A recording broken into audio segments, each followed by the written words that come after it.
Dimecres 14 de maig de 2025, 19 graus i mig de temperatura, un cel potser més ennuvolat però amb clarianes.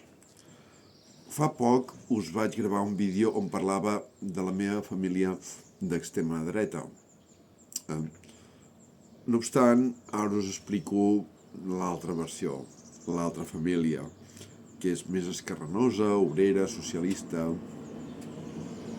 i també forma part de la meva vida i de la meva identitat, no? De fet, tant per una com per altra banda, són d'origen treballadors, humils, gent de bé, que ha tingut la sort de construir un patrimoni al llarg de la vida, i bé, doncs, escolta, es beneficien d'aquest patrimoni, ens beneficiem la meva germana i jo, no?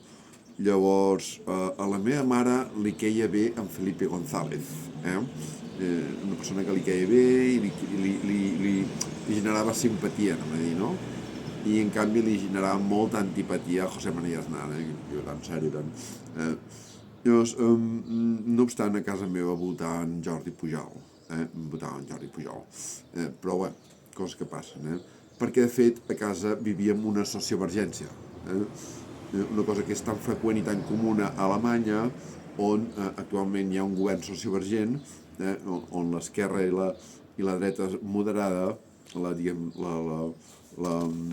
família, les tendències demòcrata-cristianes i socialdemòcrates viuen en aliança, no?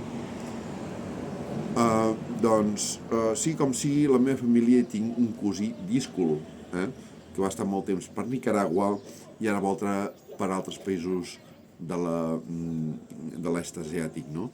Del sud-est asiàtic. Llavors, també tinc una cosina que va demanar excomulgar-se de l'església. Per tant, no es consideren ni cristians, aquesta gent, no?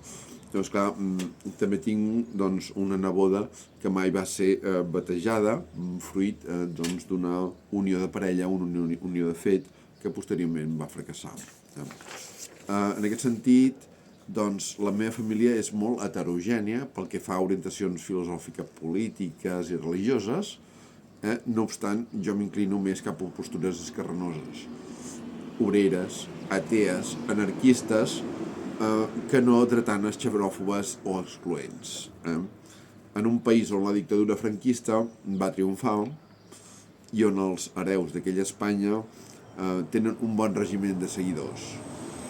L'Espanya roja socialista, antimonàrquica, anticlerical a favor de les classes humils i desafavorides en pro dels drets humans i la inclusivitat, com a valors de referència, són els meus referents. I fins aquí arribo aquest breu vídeo per explicar també l'altra versió que no havíeu escoltat. Gràcies per la vostra escolta, us estimo a tots, totes i totis. A reveure.